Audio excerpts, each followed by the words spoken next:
सपने वो नहीं होते जो सोने के बाद आते हैं, सपने वो होते हैं जो सोने नहीं देते। नमस्कार मित्रों, मैं आपके सामने डॉक्टर राजेश शर्मा।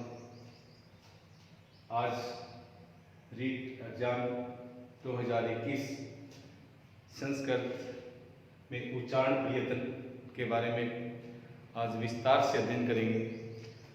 और कल अपन ने उच्चारण प्रयत्न से पहले उच्चारण स्थान के बारे में जानकारी ली थी।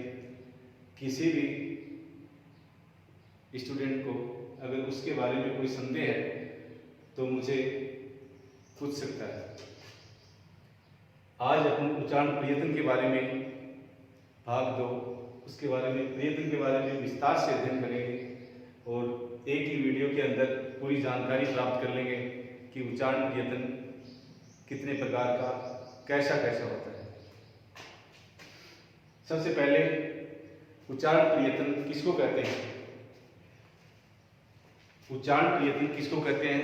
देखिए, वर्णों के उच्चारण में किया जाने वाली चेष्टा, वर्ण का जब उच्चारण करेंगे कुछ चेष्टा अपने को करनी पड़ती है, उसी चेष्टा को ही क्या कहते हैं?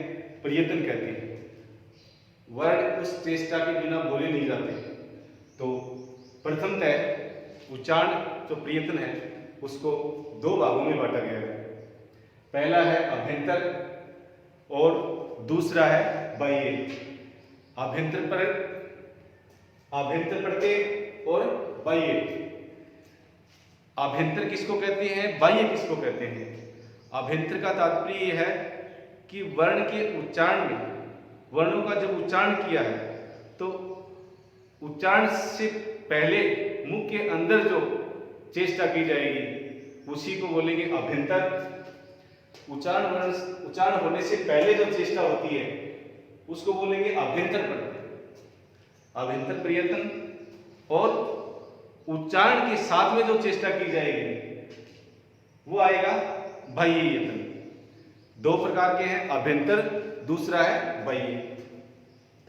अब देखिए, अभ्यंतर प्रयत्न जो है वो 5 प्रकार का माना गया है।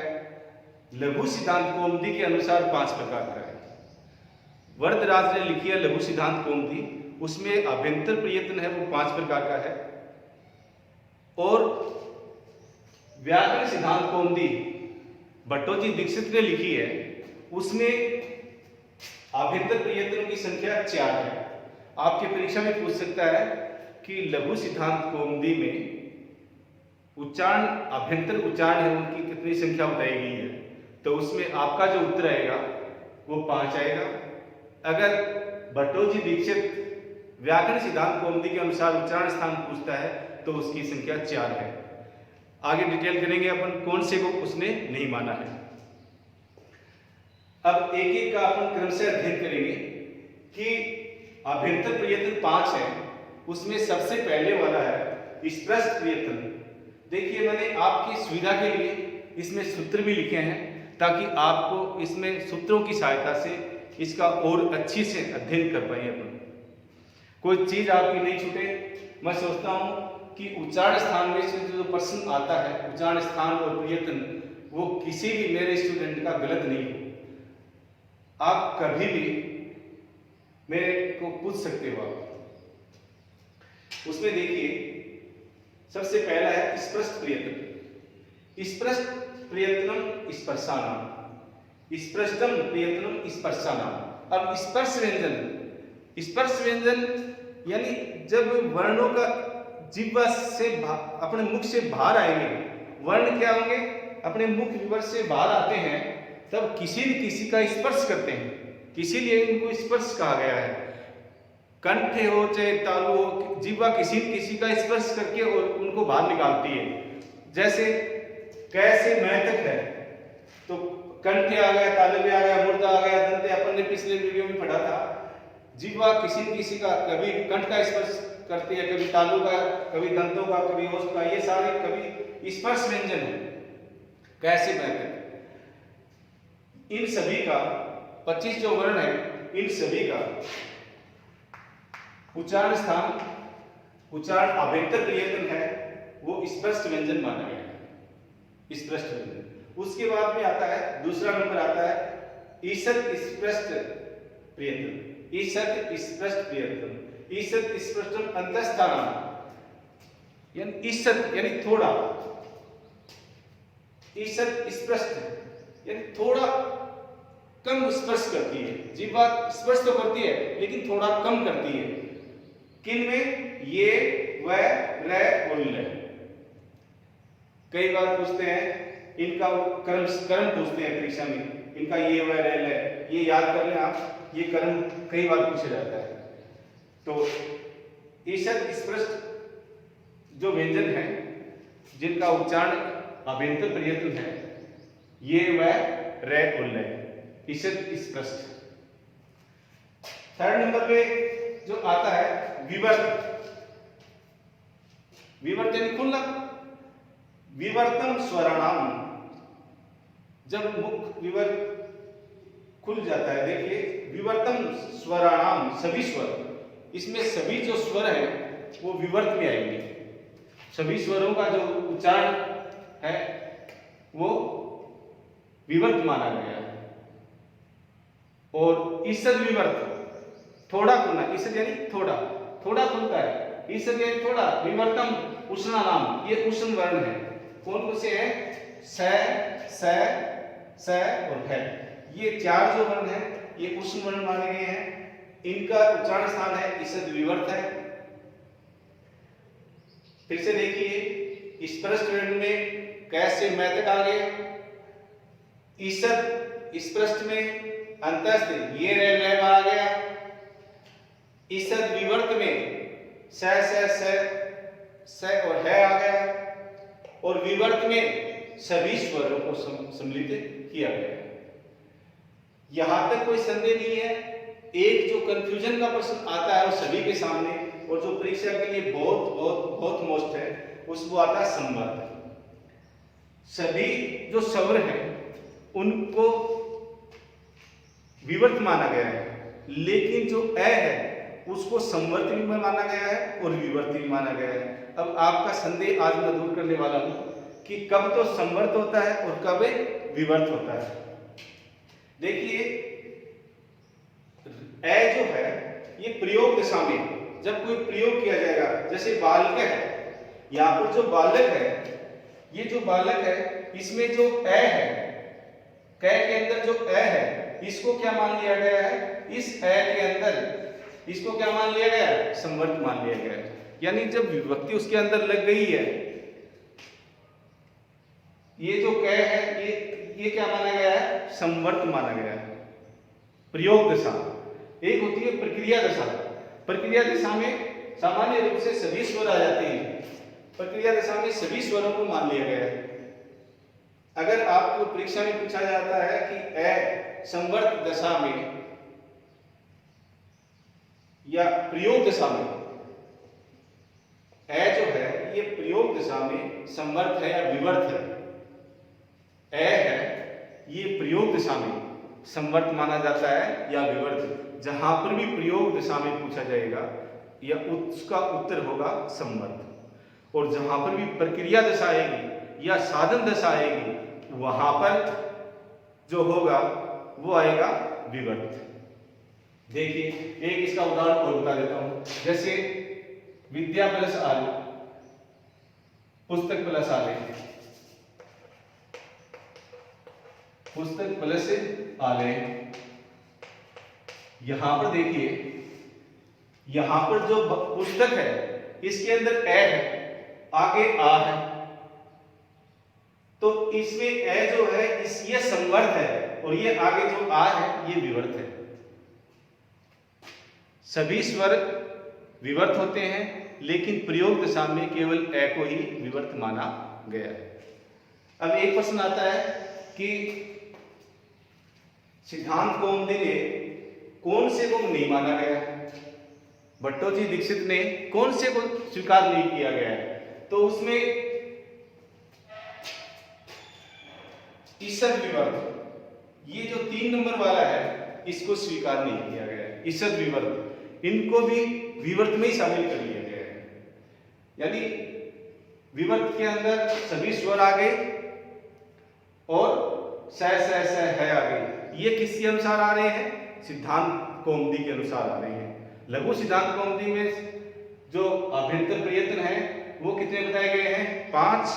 सिद्धांत कौमुदी में कितने बताए गए हैं? 4। किसको नहीं बताया गया है? ईसत विवर्त को, इसको नहीं बताया गया है, ये उसमें विवर्त में ही शामिल कर लिया गया है। अब नेक्स्ट आगे अपन चलते हैं, ये है उसका संवर्त और विवर्त वाला। इसमें क है, इसको संवर्त माना गया है, इसमें आ है, इसको विवर्त माना गया है। क्योंकि अगर इनकी सवर्ण संज्ञा नहीं होगी तो संधि नहीं होती है, इसलिए इसको प्रयोग दिशा में संवर्त माना गया है। अब देखिए बाह्य वेतन, पहले बताया था, अभी बता देता हूं कि जब तक अभ्यंतर प्रयत्न नहीं होगा, अंदर से प्रयत्न नहीं लगेगा, अभ्यंतर प्रयत्न नहीं लगेगा, तब तक वर्ण बाहर नहीं आ सकता। जब तक अभ्यंतर प्रयत्न, वर्णों के उच्चारण के लिए मुख में कुछ प्रयत्न नहीं करेंगे अपन भीतर अंदर, तब तक बाहर नहीं आ सकते। अपन देखिए कमरे से अंदर प्रयत्न नहीं करेंगे तो कमरे से बाहर आ जाएंगे क्या? नहीं आ सकते, कमरे के अंदर ही रहेंगे। सोचने से बाहर नहीं आता है, सोचने से अपने सोच लिया, लेकिन सोचने से बाहर नहीं आता, उसके लिए यत्न करना पड़ता है, और इसके लिए जो यत्न करना पड़ता है उसी का नाम है अभ्यंतर। और बाहर जैसे ही अपन बाहर आते हैं तो क्या हलचल होती है? वो बाह्य प्रयत्न आते हैं। बाह्य यत्न जो है उसकी संख्या 11 बताई गई है। बाह्य यत्नों की संख्या कितनी है? 11। इसमें कोई कंफ्यूजन नहीं है। आगे देखिए, इसमें संख्या कितनी बताई गई है? 11। अब इसमें स्वर और व्यंजन, ये तो व्यंजन और ये स्वर। देखिए इसमें 8 भेद होते हैं व्यंजनों के। उसमें मैंने आपकी सुविधा के लिए सबसे पहले अलग अलग लिख दिया है ताकि आपको जल्दी से जल्दी अच्छी चीज बताई जा पाए। उसमें देखिए विवाह, विवाह का शाब्दिक अर्थ लिख दिया मुंह खुलना, यानी जब अपन उसका उच्चारण करेंगे, विवाह का उच्चारण प्रयत्न है, इसको 8 भागों में बांटा गया है। उसमें सबसे पहले आता है विवाह। अब विवाह में क्या है, किसको कहते हैं? मुख खुलना। जब अपन किसी चीज का उच्चारण करते हैं तो उसमें मुख अपना खुल जाता है। श्वास, अब श्वास मुख का संकुचन होना, अघोष गूंज न होना, संवार संकुचित होना, ये सारे के सारे इसमें सामान्य अर्थ हैं इसके जो आपको आते भी हैं, फिर भी मैंने आपकी सुविधा के लिए लिख दिए हैं। घोष किसको कहते हैं? घोष गूंज होना, घोष होते हैं, अघोष यानी गूंज न होना। अब इसमें अल्पप्राण किसको कहते हैं? जिसमें थोड़ी प्राणवायु है वो थोड़ी कम लगती है, और महाप्राण जिसमें अधिक लगती है उसमें। अब इनको भी 2 चरणों में बांट लिया गया है। एक में तो ये आ जाएंगे 6, एक ये 2 अलग रहेंगे। अब इसमें खर प्रत्याहार के अंदर इन तीनों को देखिए अलग अलग, विवाह, श्वास, अघोष, इन तीनों का खर प्रत्याहार उच्चारण प्रयत्न है। खर प्रत्याहार में कौन कौन से आते हैं? खर, ये उसमें आता है प्रत्याहार में खर। खर प्रत्याहार में वर्ग का पहला, दूसरा, स, ये तो खर प्रत्याहार में, ये खर प्रत्याहार के हैं। उसके बाद में इसमें विवाह, श्वास, घोष में और कौन सा आता है? जिह्वा मूलीय, यानी क और ख के पहले अर्ध विसर्ग आता है। क और ख के पहले अर्ध विसर्ग आता है, उसका जिह्वा मूलीय। उपधमानीय, प और फ के पहले अर्ध विसर्ग आता है, उसको उपधमानीय। और विसर्ग और यम वर्ण यानी पहला और दूसरा, यम वर्ण में 4 बताए गए जिसमें पहला और दूसरा ना उसको इसके अंदर शामिल किया गया है। किसमें? विवाह, श्वास, अघोष, यानी सभी वर्णों का पहले, दूसरे, स, जीवा मूल्य, उपधमानीय, इन सभी का ये बताया गया। इन सभी का जो उच्चारण अब प्रयत्न है, बाह्य यत्न है, उसको 2 भागों में बांटा गया है, स्वर और व्यंजन।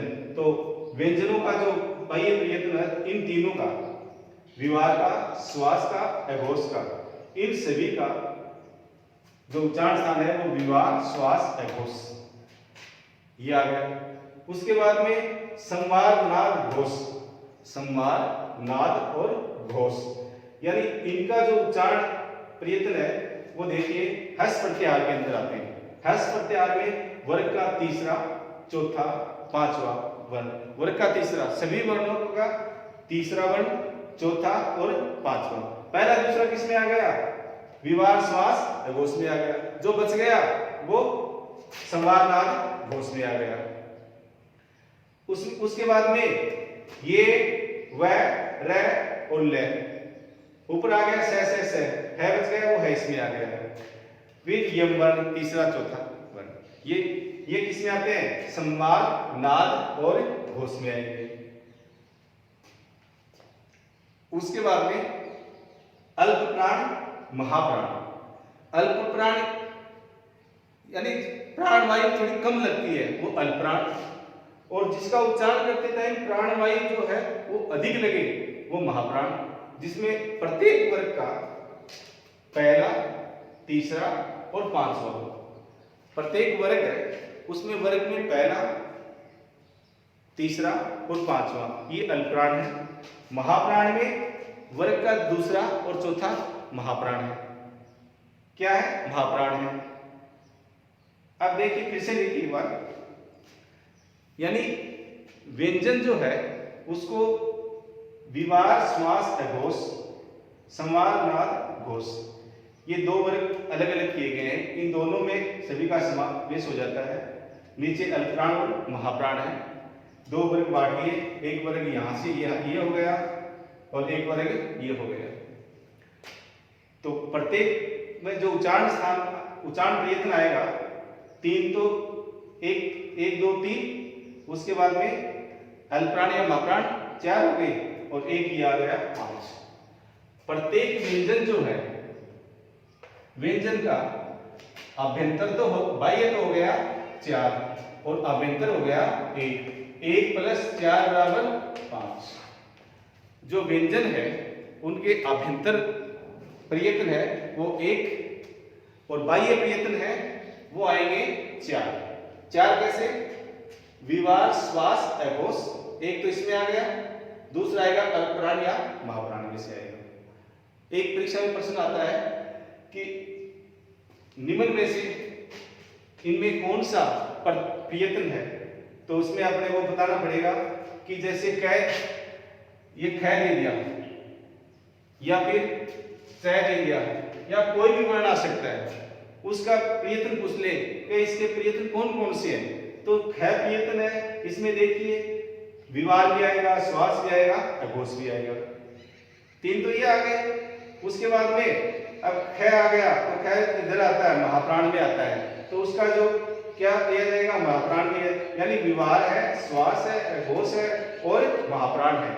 ख के 4 प्रयत्न हो गए, बाह्य 4 होते हैं, बाह्य 4 होते हैं। अभ्यंतर करेंगे तो स्पष्ट व्यंजन आएगा। स्पष्ट प्रयत्न कैसे बैठक है तो ये स्पष्ट आएगा। तो इसमें ख के कितने भेद आ रहे हैं? ख के आ रहे हैं 5 भेद। फिर से बता देता हूं, ख जो है, ख वर्ण है, इसके 5 भेद कैसे आए? इसमें 3 विवार, श्वास, अघोष, उसके बाद में चौथा आएगा महाप्राण से, और ये तो हो गए बाह्य और अभ्यंतर। अगर परीक्षा में देखिए प्रश्न कैसे पूछा जाता है, अगर पूछा जाए कि ख का केवल बाह्य यत्न बताइए, ख जो वर्ण है इसका बाह्य यत्न कितने होते हैं, बाह्य यत्न ख के पूछेंगे तब इसकी संख्या आ जाएगी 4। और अगर पूछता है कि ख के प्रयत्न कितने होते हैं तो उसमें आ जाएगा अभ्यंतर और बाह्य दोनों की संख्या आ जाएगी, तो 4 + 1 = 5। तो प्रत्येक जो वर्ण है, व्यंजन जो प्रत्येक वर्ण है उसके अभ्यंतर और बाह्य दोनों मिलाकर के 5 भेद होते हैं। कितने भेद होते हैं? 5। दूसरा आता है स्वर, यानी स्वरों को कैसे डिवाइड किया गया है, स्वरों का प्रयत्न है ना वो किस प्रकार से बताया गया है। तो देखिए इसमें उदात्त, अनुदात्त और स्वरित, उच्चैर उदात, नीचैर अनुदात, समाहार स्वरित। उदात यानी उच्चारण में इनका जो उच्चारण है, जो जिह्वा स्पर्श करेगी उच्च आवाज के साथ, और इसका जो वर्ण जो चिन्ह होता है, देखिए ए उदात, इसमें कोई निशान नहीं है, सिंपल साधारण ए लिख दिया गया है, उदात। उसके बाद में अनुदात, अनुदात में ए लिखा, नीचे अनुदात, थोड़ी नीचे आवाज, नीचे तालु भाग आदि को स्पर्श करेगी, उसमें देखिए अनुदात, इसमें आड़ी रेखा आती है। और समाहार स्वरित, बीच का जो बोले रहेगा, समाहार स्वरित, इसके ऊपर खड़ी रेखा होती है, ए के ऊपर देखिए खड़ी रेखा है, ये स्वरित है, ये अनुदात है, और जिसके ऊपर कोई निशान नहीं है ये उदात है। अब देखिए इनके उच्चारण के, ये लौकिक भाषा में नहीं है, उदात अनुदात स्वरित, ये केवल वैदिक भाषा में काम में लिए जाते हैं, लौकिक भाषा में इसकी संख्या या गणना नहीं होती है, लौकिक संस्कृत में इसकी गणना नहीं होती है। अब इसमें अपन उदात के उच्चारण में कैसे करते हैं, देखिए इसमें एक बताया गया है कि उदात जो उसको उच्चारण करते हैं, तो ये जो वेदों में आपने देखा होगा कभी पंडितों का उच्चारण करते टाइम पर अपना हाथ है ना वो काम में लेते हैं। अगर वास्तव में वेदाभ्यास करने वाले जो छात्र हैं, जो वेद के साथ उच्चारण करते हैं, वेद ध्वनि से जो उच्चारण करते हैं, वो हाथ का संचालन करते हैं, तो उसमें उदात जो आएगा, उनका जो हाथ जाएगा वो ए का उच्चारण करते टाइम पर सिर तक जाएगा, समझ गए? उच्चारण साथ का संचालन, साथ स्वर के साथ साथ हाथ का भी संचालन होता है इसमें। आपने कभी गायकार को देखा होगा ऐसे हाथ को ऐसे करता ऊपर नीचे ऐसे, तो इसमें उसी का यही है कि वहीं से उदात अनुदात और स्वरित, उच्चैर उदात यहां तक स्पर्श करेगा वो हाथ को, नीचे अनुदात, उसके बाद में नीचे आवाज से अनुदात, नीचे आवाज में जो करेगा हृदय तक, आपका जो हाथ है, जो वर्ण बोल रहा है, जो वेद ध्वनि बोल रहा है, जो कर रहा है, उसका जो अनुदात स्वर आते ही हाथ हृदय पर आ जाएगा। कहां पर आ जाएगा? हृदय। उसके बाद में स्वरित, समाहार स्वरित, ये कर्ण के नीचे, जहां कान का नीचे का जो भाग है, इसके नीचे तक इसका उच्चारण करते टाइम इसका प्रयोग किया जाता है। ये देखिए स्वरों के भेद हैं, तो स्वरों के भेद कितने हो गए? 3, उदात, अनुदात और स्वरित। सभी स्वरों का जो बाह्य यत्न है वो कितने भेद हो गए? 3। आभ्यंतर कितना हो गया? 1। आभ्यंतरों को कितना माना है? 1। सभी स्वरों का विवर्त ही प्रयत्न माना गया है, तो 3 + 1, 3 + 1 कितना हो गया? 4। परीक्षा में पूछा जाए आपको कि स्वरों का यत्न कितने प्रकार का होता है, स्वरों का यत्न कितने प्रकार का होता है। इसमें यहां बताया नहीं कि आभ्यंतर है बाह्य है, इसमें केवल पूछा कि स्वरों का यत्न कितने प्रकार का होता है, वहां पर संख्या जो आएगी वो आएगी 4। लेकिन अगर पूछता है कि स्वरों का बाह्य यत्न कितना होता है, तो बाह्य यत्न है वो स्वरों का कितना होता है? 3 होता है, वहां पर आपका उत्तर आएगा 3।